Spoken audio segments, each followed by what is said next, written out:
안녕하세요. 사연 읽어주는 남녀입니다. 오늘도 와주셔서 감사합니다. 구독과 좋아요 부탁드리며 오늘의 사연 시작하겠습니다. 안녕하세요. 전 40대 남성입니다. 웃으면 복이 온단 말이 있던데 여러분은 하루에 얼마나 웃고 사세요? 전 회사에 있는 대부분은 거의 웃지 않는 것 같아요. 워낙 일이 바쁘기도 하지만 원래 성격이 그렇습니다. 그건 우리 아버지도 마찬가지였어요. 근데 형과 어머니는 웃음소리가 일품이었죠.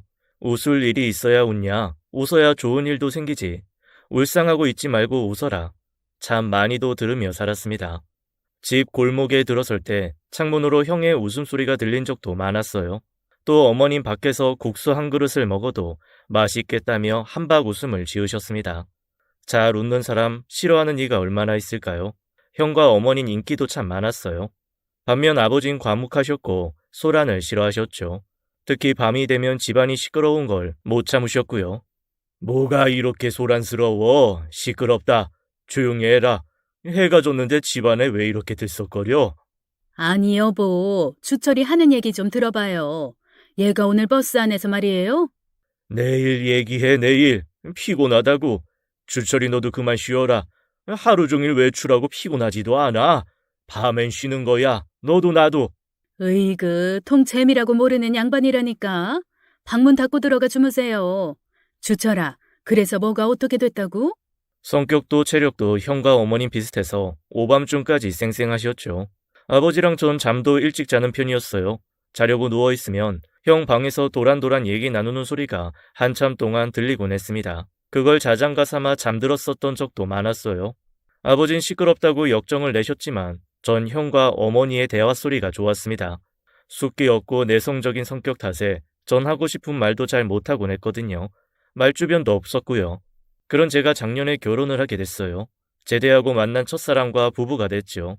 여자친구는 저랑 10년 넘게 사귀었는데 중간에 2번이나 결혼식을 미뤘습니다. 다 제 사정 때문에요. 많이 미안했죠. 3번째로 결혼 날짜를 잡고 식 올리기 직전에 어머니가 돌아가셨습니다.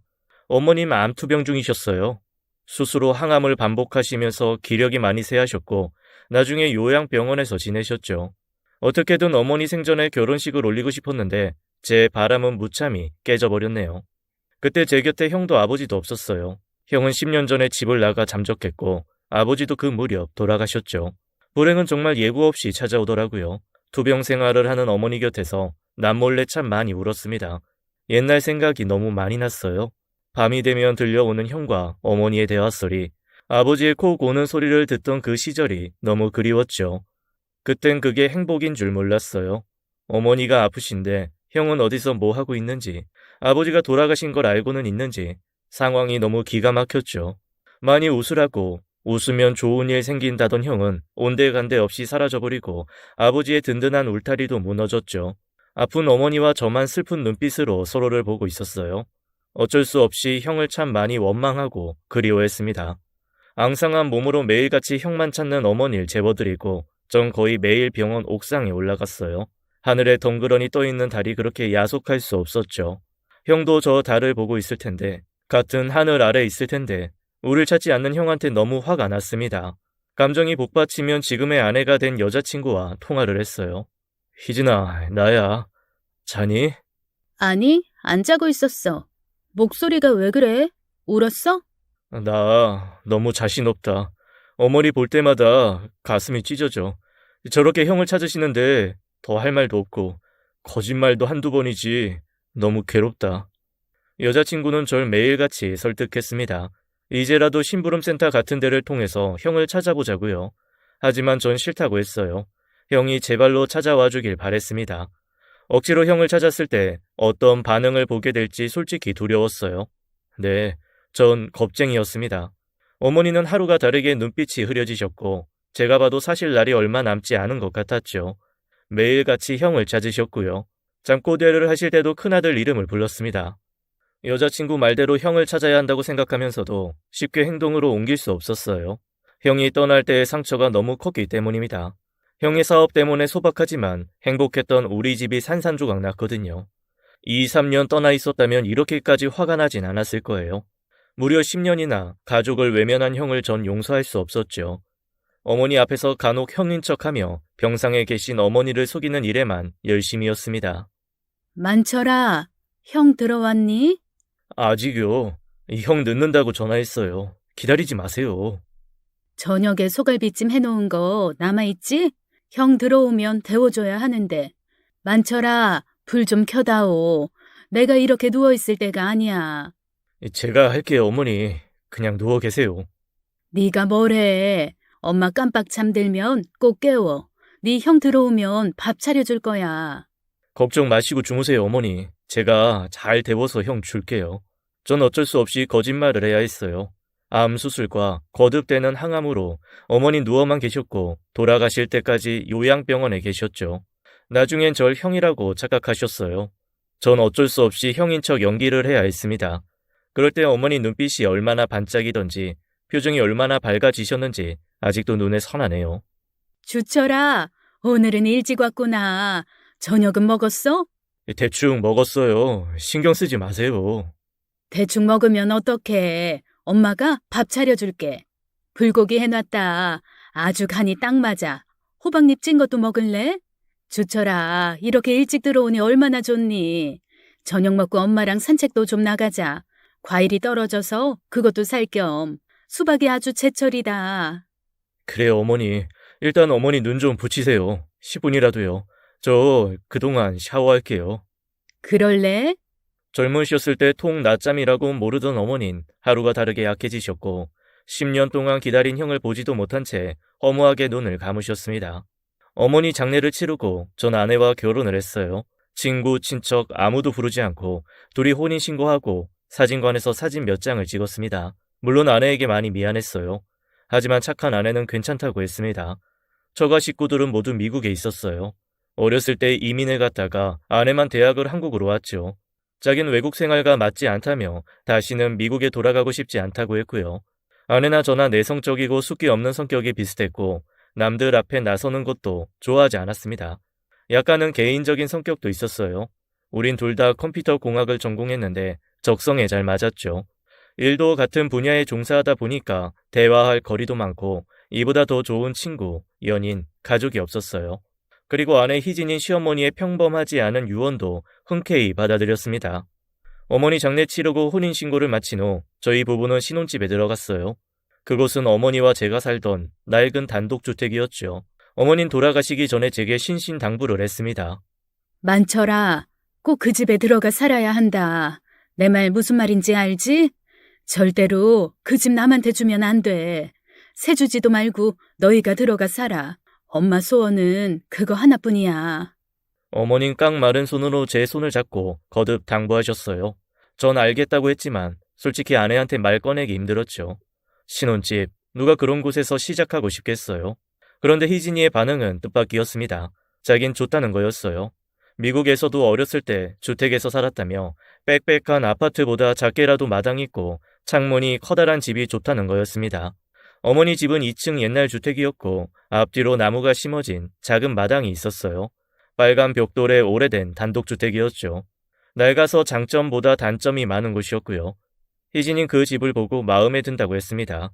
오래됐지만 넓고 환기가 잘 되는 데다 텃밭까지 가꿀 수 있겠다면서요. 대충 청소를 하고 우리 함께 살기 시작했죠. 아내가 키우던 강아지 뽀미도 함께요. 첫날을 함께 보내는데 기분이 이상하더라고요. 기쁘기도 하고 슬프기도 했습니다. 이 집은 형이 집을 나가고 아버지까지 갑자기 돌아가신 후 어머니와 제가 어렵게 구해 들어온 집이었어요. 당시 돈이 없어 빚을 많이 졌어요. 외가 친척들 도움받고 제가 모은 돈 탈탈 털어 간신히 구한 집이었어요. 당시 이 집은 동네에서 흉가로 불렸습니다. 그래서 시세보다 훨씬 쌌고 동네의 애물단지였어요.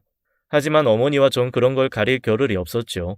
누가 여기서 급사했다, 귀신이 나온다, 범죄 현장이다. 말들이 많았지만 확실한 건 하나도 없었습니다. 집안에 갑자기 닥친 불행에 엄만 넋이 나가셨고 누구한테 조언을 구할 처지도 아니었습니다. 전 그냥 계약을 했어요. 이미 불행이 덮친 우리 집에 더 나쁠 일이 없을 것 같았어요.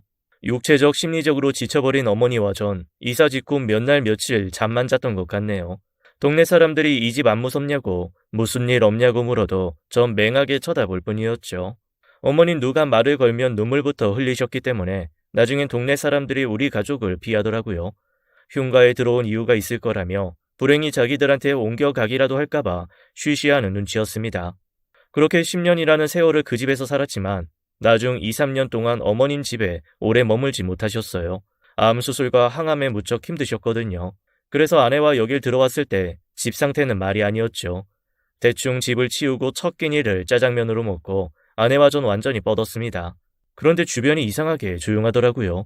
강아지 뽀미가 한참 동안 보이지 않는다는 걸 그때 깨달았습니다. 뽀미야, 뽀미, 어디 갔어? 왠지 오싹한 느낌에 둘 다 벌떡 일어났는데 그제야 뽀미가 폴짝이면서 달려오더라고요. 어디서 먼지를 잔뜩 묻히고 오는데 엄청 흥분한 눈치였습니다. 이 녀석 어디 가서 뒹굴었어? 먼지 장난 아니네. 구석에 먼지가 많은가 봐. 날 잡아서 한번 싹 치우자. 강아지 뽀미는 집 안부터 시작해서 앞마당, 뒤뜰, 담벼락 사이까지 온통 휘젓고 다녔습니다. 밤에는 자다가 벌떡 일어나 어딘가를 향해 짖기도 했고요. 아내한테 뽀미 원래 이러냐고 물었더니 아니래요. 전에 살던 집에선 오히려 겁쟁이라고 할 정도로 얌전했다는 거였습니다. 근데 저도 이상했던 게 밤이면 집에서 이상한 소리가 많이 났습니다. 처음엔 쥐가 있나 했어요. 근데 쥐가 다니는 소리랑은 좀 달랐죠. 불규칙하게 삐그덕거리는 소리, 동물 울음소리 같기도 한 정체불명의 소리가 들려오는 거였습니다. 아내는 가끔 취미생활 때문에 한밤중에도 깨어 있었는데 갑자기 침대로 뛰어들기도 했어요. 자기야, 방금 들었어? 무슨 소리? 방금 휘파람 소리 같기도 하고 바람 소리 같기도 하고 암튼 엄청 소름 끼치는 소리 들었냐고. 에이, 고양이 소리겠지. 아니야, 분명히 그 소리는 아니라고. 뭐지? 밤마다 집에서 이상한 소리가 나. 좀 소름 끼치지 않아? 사실 저도 그 이상한 소리를 들었습니다. 아내가 너무 무서워해서 못 들은 척했던 거였어요. 강아지 뽀미도 불안한 듯 제자리를 맴돌며 허공을 향해 짖고 있었죠. 그날 밤 온 집안의 불을 환하게 켜놓고 새벽에야 간신히 잠에 들었습니다. 다음날 저녁 아내와 전 밖에서 저녁을 먹었어요. 거기서 전 어렵게 말을 꺼냈습니다.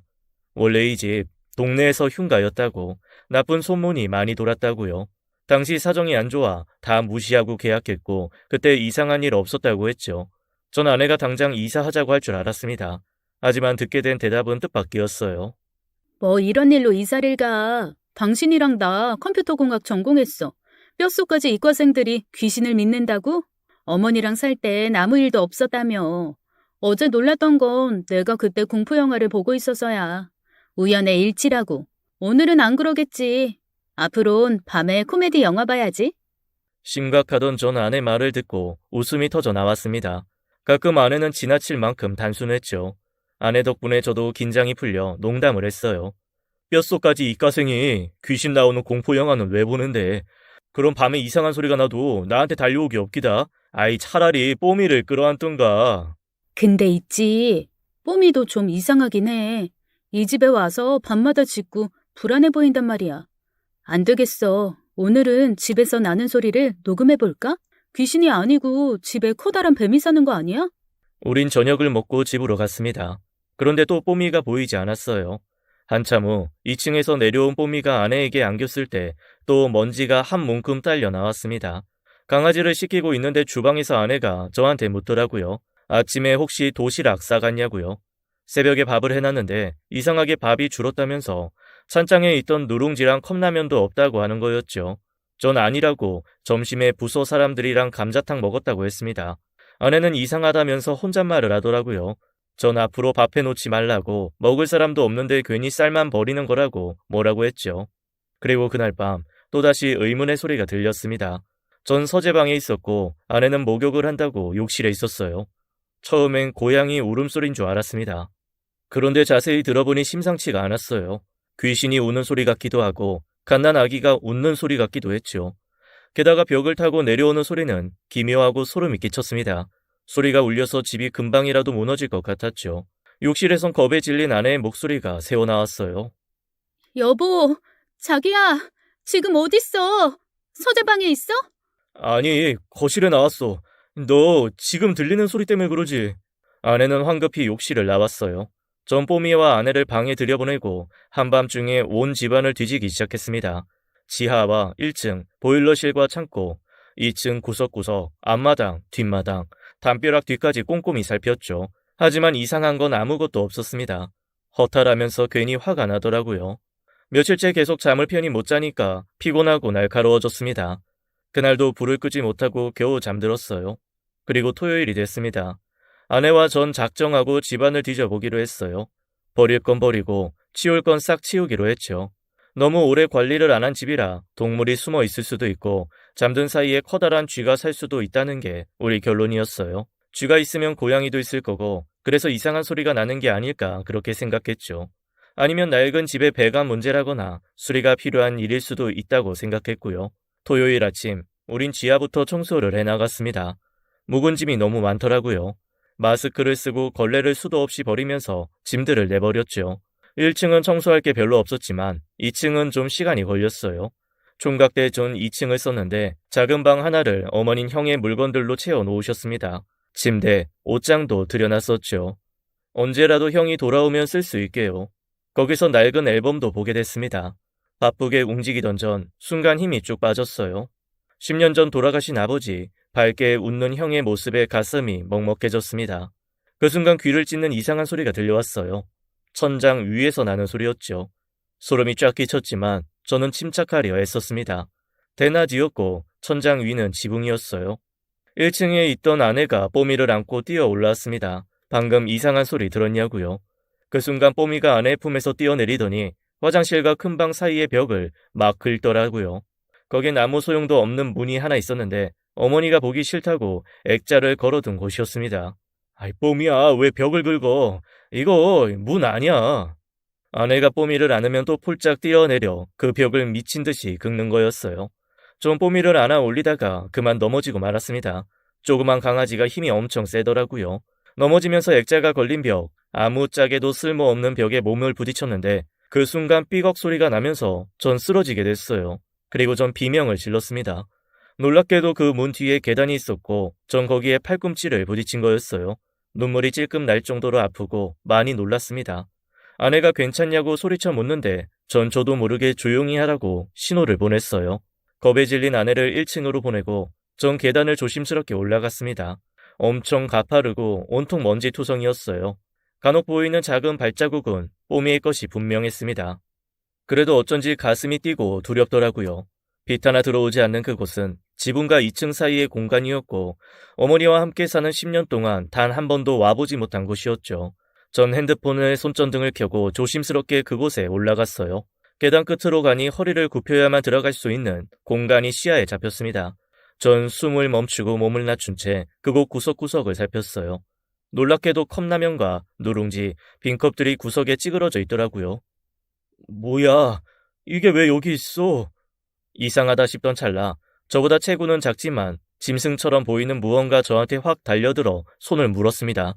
아, 사람 살려!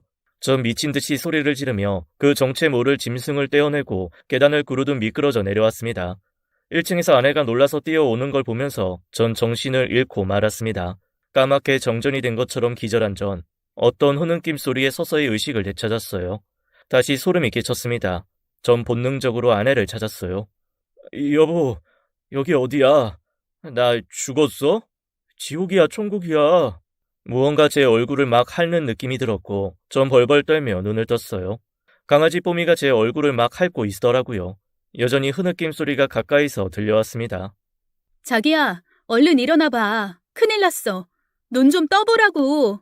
당신 안 죽었어. 헛소리 그만하고 빨리 일어나봐. 아내의 다그침에 전 벌떡 일어났습니다. 그리고 다시 한번 소리를 지르며 벽 쪽으로 기어갔어요. 베란다 창 쪽에 분명 제 손을 물었을 작은 짐승이 앉아 있었죠. 그림자가 져서 어떤 짐승인지 분간도 안 됐어요. 기절한 뒤에 막 깨어난 저는 안경도 못 쓰고 흐릿한 그 형체를 벌벌 떨며 바라볼 수밖에 없었습니다. 뭐야? 여보, 경찰에 신고해. 우리 집에 이상한 짐승 있다고. 경찰에 당장 신고하라고. 당신도 위험해. 어서 멀리 떨어져. 나 손 물린 거 못 봤어? 아내는 급기야 제 얼굴에 물을 뿌리면서 뺨을 몇 대 치더라고요. 정신 차리라며 안경도 껴줬고요. 정신 차려. 짐승 아니고 애야. 그것도 어린애라고. 뭐? 전 아내의 말에 놀라 짐승이라고 생각한 존재를 제대로 바라보게 됐습니다. 그리고 큰 충격을 받게 됐어요. 아내 말대로 짐승이 아닌 사람, 어린애였습니다. 전 말을 더듬으며 누구냐고, 누군데 우리 집에 숨어 있냐고 물었고 또 한 번 기절할 만한 대답을 듣게 됐어요. 아이는 흐느껴 울다 제 물음에 울음을 뚝 그치더니 이렇게 말하는 겁니다. 우리 아빠, 봉주철. 아빠 보고 싶어. 아빠 이름 봉주철. 무서워요. 살려주세요. 전 온몸에 소름이 돋아 제대로 말도 잇지 못했어요. 봉주철? 네가 그 이름을 어떻게 알아? 아빠? 아빠라고? 봉주철이? 때꾹절은 새까만 얼굴에 먼지에 덮인 덥수룩한 머리, 누더기를 걸친 그 아이는 크게 고개를 끄덕였습니다. 그러면서 으앙하고 울음을 터뜨렸어요. 전 제 눈을 의심하고 말았습니다. 울음을 터뜨린 아이 얼굴에서 우리 형, 10년 전에 자취를 감춘 형의 모습이 보였어요. 너무 놀랍고 충격적이라 울고 있는 아이를 달래지도 못했죠. 아내가 그 아이를 살살 달랬고 강아지 뽀미도 아이의 무릎에 앉아 위로하더라고요. 전 놀란 가슴을 진정시키려 무척이나 애를 써야 했습니다. 물린 손은 자국만 연하게 났을 뿐 크게 아프지도 않았어요. 너무 놀라 크게 다친 줄 착각했던 거였죠. 아내는 아이를 1층으로 데리고 갔고 저도 후덜거리는 다리로 뒤따라 내려갔습니다. 일단 좀 씻겨야 했어요. 욕실 앞에서 아내가 묻더라고요. 너 남자애니 여자애냐고요. 덥수룩한 머리에 시커먼 얼굴에 아인 성별도 구분되지 않았어요.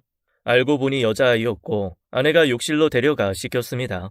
전 물 한 잔을 단숨에 마시고 소파에 가만히 앉아 있었죠. 지금 내가 꿈을 꾸나 현실이 맞나 볼을 꼬집어 보기도 했습니다. 멍하니 앉아 있는 제 주변을 강아지가 서성거렸죠.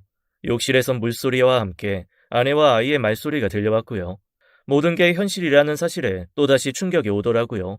전 아이가 어떻게 우리 집에 왔는지, 진짜 형 딸인지, 형은 지금 어디에 있는지 궁금한 게 한두 가지가 아니었습니다. 아내는 욕실에서 나와 자기 옷을 갖고 들어가더라고요. 곧 아이가 나왔습니다. 커다란 반팔티를 입은 아이의 머리를 아내가 말려줬고 끈으로 묶어줬어요. 그 모습을 가만히 바라보는데 심장이 막 뛰더라고요. 아무리 봐도 그 아이는 형과 너무 닮아 있었습니다. 거의 붕어빵이었어요. 씻고 머리까지 묶으니 통통한 볼과 콧망울이 드러나 이목 구비가 선명해졌죠. 딱 형 어릴 때 모습이었습니다. 전 침착하려 했으며 아이를 위해 먹을 걸 차렸어요. 뭘 좋아할지 몰라 있는 걸 다 식탁에 내놨죠. 와서 먹으라고 하니까 아이가 쭈뼛거리더라고요. 전 괜찮다고 배고플 테니 와서 먹으라고 했습니다. 아이는 식탁에 앉자마자 허겁지겁 음식을 먹기 시작했어요. 아내와 전 눈이 마주쳤습니다. 뭘 어디서부터 물어봐야 할지 알 수가 없었어요. 하지만 꼭 물어봐야 할 게 있었죠. 전 심호흡을 하고 아이한테 물었습니다. 이름이 뭐야? 봉수미. 너 여기 어떻게 들어왔어? 언제부터 위에 있었어? 아이는 손가락을 4개 펴더라고요. 저희가 이사 오기 딱 하루 전에 집에 들어온 것 같았습니다. 전 떨림을 숨기고 물었어요. 아빠는 어디 있냐고요? 그랬더니 수미가 숟가락을 딱 놓고 울기 시작했죠. 아빠 아파서 눈 못 떠요. 일어나지도 못해요. 여기 주소 알려주면서 아빠가 가버렸어요. 아빠 동생이랑 할머니 있다고요. 근데 아무도 없어서 혼자 다락방에 있었는데 난 아저씨 아줌마가 누군지 몰라서 아빠가 작은 아빠 찾아가라고 했는데. 전 너무 놀라 할 말을 잃었습니다. 그리고 수미에게 전에 살던 집이 어딘지 꼬치꼬치 물었어요. 다행히 아이는 집 주소를 잘 알고 있었습니다. 여간 똑똑한 게 아니었어요. 집은 여기서 30분 거리의 동네였죠. 기막힌 심정을 간신히 누르며 전 택시를 타고 그곳을 찾아갔습니다. 주소는 낡은 건물의 10층 작은 원룸이었고 그 방은 텅 비어 있었어요. 전 미친 듯이 사정을 알아보기 시작했죠. 그 건물 1층 편의점 사장님을 통해 일이 어떻게 된 건지 알 수 있었고 전 안타까움과 괴로움에 오열했습니다. 형은 오래 병을 앓다 숨졌고 무연고자로 돼 있었어요. 아직 장례 전이었고 행정 처리도 안 돼 있었죠. 주변 이웃들은 형의 딸, 그러니까 우리 집에 있는 수미는 엄마가 데려간 걸로 알고 있더라고요. 전 그때부터 형의 마지막을 위해 여기저기 뛰어다녀야 했습니다. 형은 10년간 고생을 정말 많이 했더라고요. 수미 혼자 키우며 안 해본 일이 없을 정도였죠. 어린 아이를 얻고 배달 일부터 자잘한 심부름까지 했고 수미가 좀 커서는 일용직을 했다는 걸 알게 됐습니다. 너무 고생을 한 건지 몹쓸 병에 걸려 예쁜 딸 더 보듬지도 못하고 쓸쓸히 숨을 거둔 거였어요. 정신없이 형의 장례를 치르면서 많이 힘들었습니다. 형은 제대로 치료도 받지 못한 것 같았죠. 그래도 수미를 보며 마음을 다잡았어요. 아버지 어머니 곁에 형을 안치한 후에도 마음을 추스릴 수 없었습니다. 연락은 없어도 어디선가 건강하게 살아있을 줄 알았는데 병이 들어 혼자 눈을 감은 형을 생각하면 가슴이 찢어진다는 표현도 부족했어요. 엉킨 실타래를 어디서부터 풀어야 할지 알 수 없었지만 형을 꼭 닮은 수미가 우리 집에 있었습니다. 뭐가 어떻게 된 건지는 제 곁에 온 수미와 함께 풀어가야 했어요. 장례 후 우리 부부는 수미와 함께 생활하게 됐습니다. 자는 모습, 먹는 모습, 완전히 형을 빼다 박았더라고요. 수미를 볼 때마다 자꾸 눈물이 나고 가슴이 아팠어요. 위안이 된 건 수미의 천진함과 명석함이었습니다. 아이가 여간 똑똑한 게 아니었어요. 무엇보다 아빠와의 기억을 또렷이 간직하고 있었죠. 얘기를 나눠보니 형은 어머니와 제가 어디로 이사했는지 진작부터 알고 있었던 사실도 밝혀졌습니다. 수미는 아빠한테 받은 주소지로 사람들한테 물어 여기까지 왔더라고요. 아빠가 작은 아빠 찾아가라고 했어요. 버스 타고 내리고 2번 했어요. 여기 동네 와서는 사람들한테 물어보고요. 7살 어린애가 초행길을 잘 찾아왔다는 게 너무 신기했죠. 빈집에 들어와 있던 수미는 부엌에 있는 음식들로 배를 채우다가 저희가 짐을 갖고 들어온 날 다락방에 올라갔다고 했습니다. 아빠 말로는 할머니랑 작은 아빠만 있을 거라고 했는데 제 아내가 있어서 다른 사람일 거라고 생각했대요.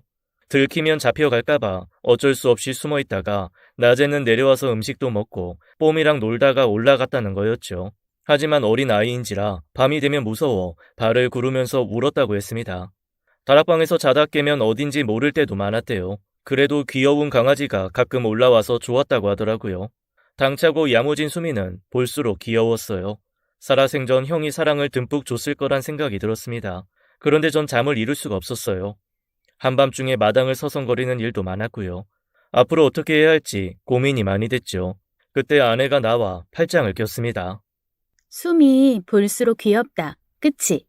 하는 짓이며 모습이 꼭 우리 형이야. 수미 엄마부터 찾아줘야 하지 않을까? 찾아질까? 행여나 이상한 사람이면 어떡해. 갓난 아기 때부터 형이 키운 것 같은데 찾는다고 반겨줄까? 그래도 물어는 봐야지. 수미 낳은 엄마한테. 그날 밤 전 아주 긴 꿈을 꿨어요. 형과의 추억이 하나하나 되살아났죠. 꿈에서 형은 청춘이었고 절 보며 환하게 웃고 있었습니다. 자면서도 눈물을 흘렸던 것 같아요. 7살 많은 형은 저와 나이 차이도 많이 났지만 성격도 달랐습니다. 형은 겁이 없고 대담했어요. 일단 체격부터 차이가 났고요. 형은 덩치도 좋고 먹성도 좋았지만 전 그 반대였죠. 또 배포랄까요? 그런 게 달랐어요. 형은 늘 이순신 장군이 롤모델이라고 하면서 옛날에 태어났으면 독립운동했을 거라고 의리를 무척 중요하게 생각했습니다. 또 말끝마다 사나이는 어때야 한다면서 의시되기도 했고요. 툭하면 저한테 쫄지 말라고 등을 툭 치고 갔습니다. 전 소심하게 반항하고요. 민철아, 사나이는 말이야. 어깨를 쫙 펴고 말이지. 당당하게 걸어야지. 이 자식이 삐쩍 마르고 키가 커서 그런가? 왜 그렇게 구부정해? 어깨 핀 거야. 한 소리 좀 하지 마. 형은 살 좀 빼시지. 야, 이거 살 아니야. 다 근육이라고. 야, 안 되겠다. 너 내일부터 형이랑 새벽에 운동해. 무조건 새벽 5시 기상. 알았어? 전 형이 갖고 있는 기계, 호연지기가 없었습니다. 한편으론 형이 싫을 때도 있었어요. 덩치도 크고 목소리도 커서 어디 가면 눈에 잘 띄었거든요. 그래도 형은 한결같은 사람이었습니다. 늘 저를 아꼈어요. 표현이 서툴러도 늘 저를 챙겼죠. 또 이런 일도 있었습니다. 어른이 된 지금은 수영을 좋아하지만 형이 저한테 수영을 가르쳐 줄 땐 화를 엄청 냈어요. 다짜고짜 저를 강에 던지더라고요. 형 제정신이야? 사람을 이렇게 던지면 어떡해? 제가 간신히 강을 빠져나오면 형은 절 또 던졌고 그 짓을 몇 번이나 반복했어요. 형은 정말 기운이 셌기 때문에 힘으로 당할 수는 없었습니다. 사실 그 강은 깊은 곳이 아니었어요. 당황해 그걸 모르고 허우적댔을 뿐이었죠. 그래서 지금은 수영을 잘하게 됐습니다.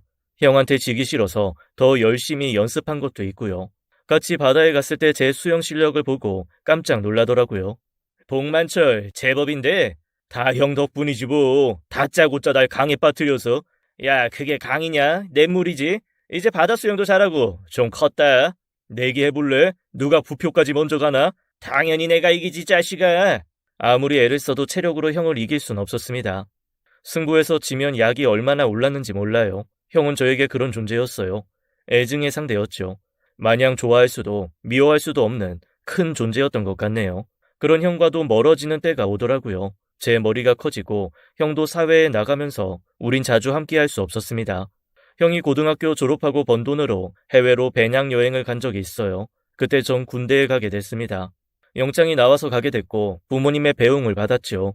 형한텐 나중에 전해달라고 하고 별 생각 없이 입대했고 그 후 전 형에게 호되게 혼났습니다. 아니 혼났다기보다는 형의 원망을 들어야 했어요.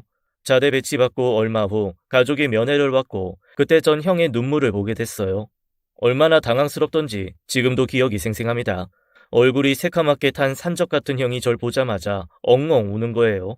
이 자식아, 형한테 말도 없이 군대 가는 게 어딨어. 형이 얼마나 놀랬는지 알아? 가면 간다고 말을 했어야지.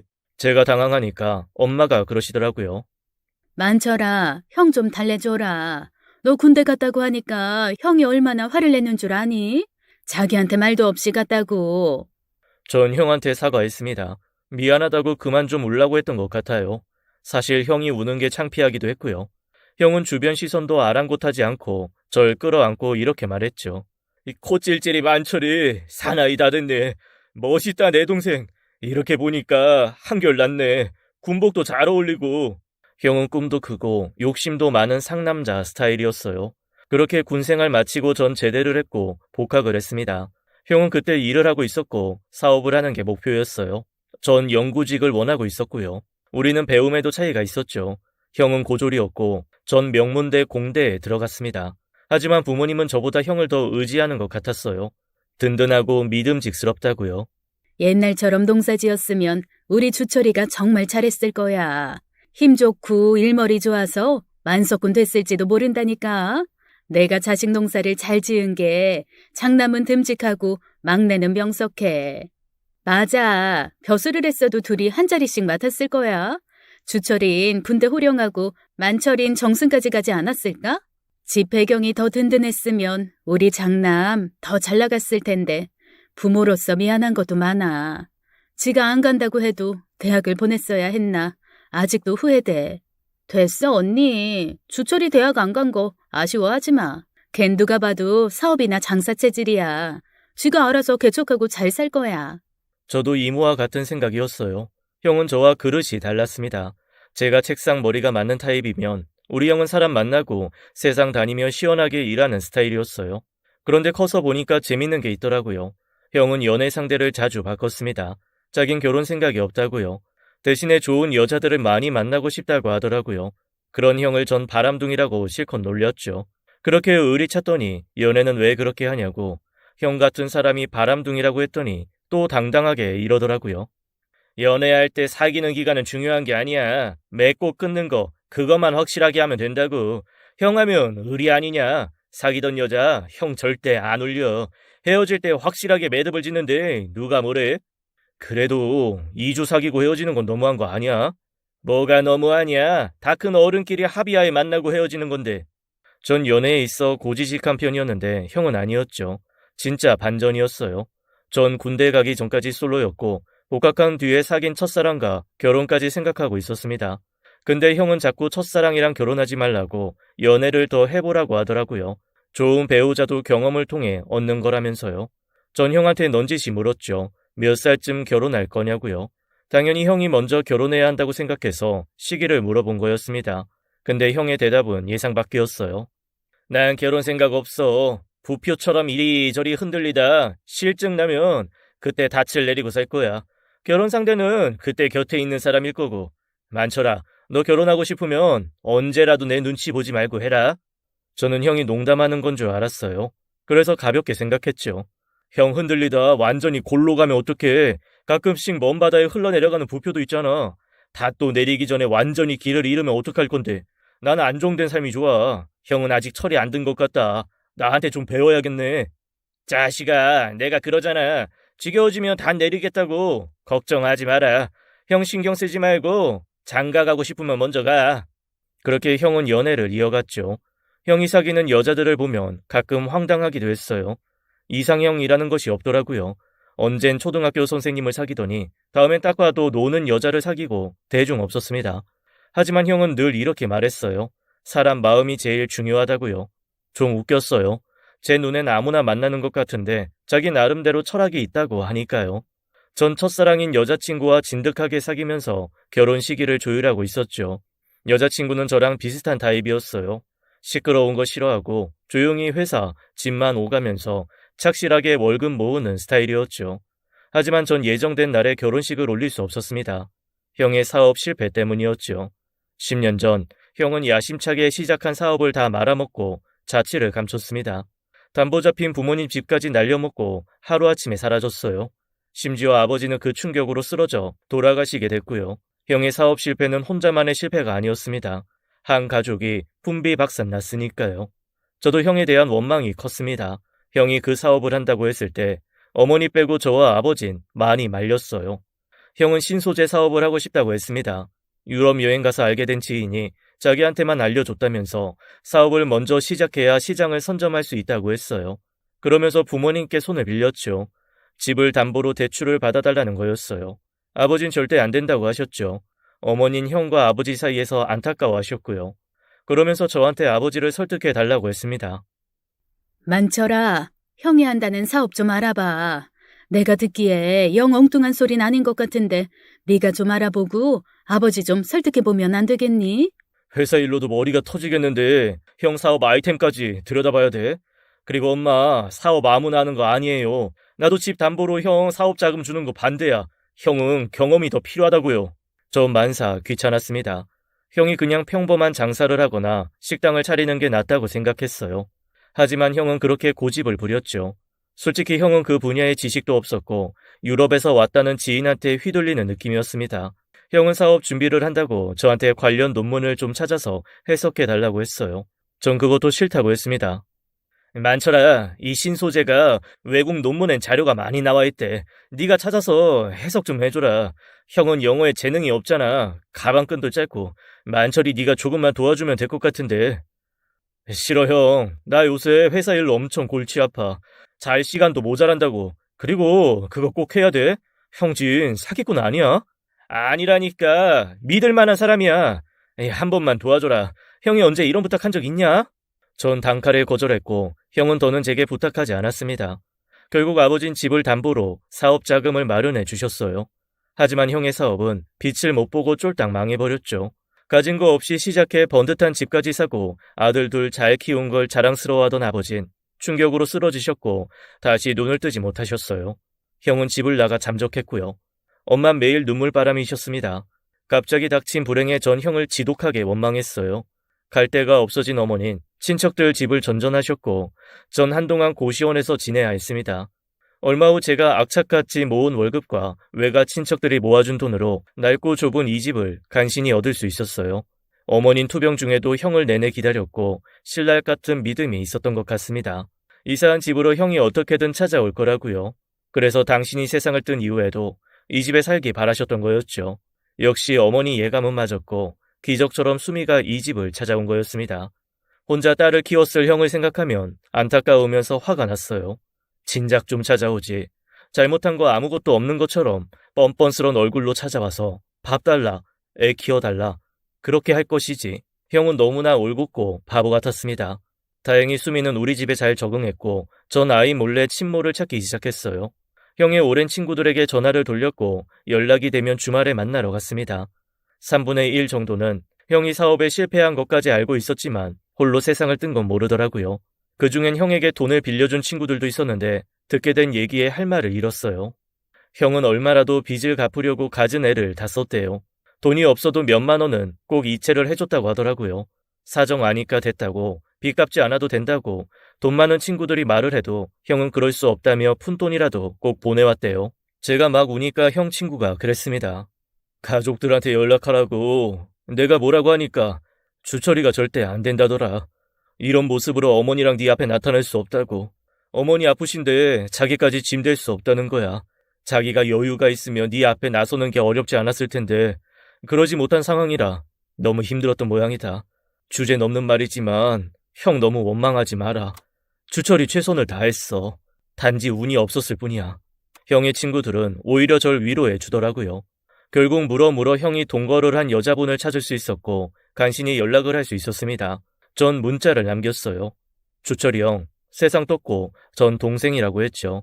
7살 딸이 지금 우리 집에 있다고 꼭 만나고 싶다고 간절하게 문자를 남겼습니다.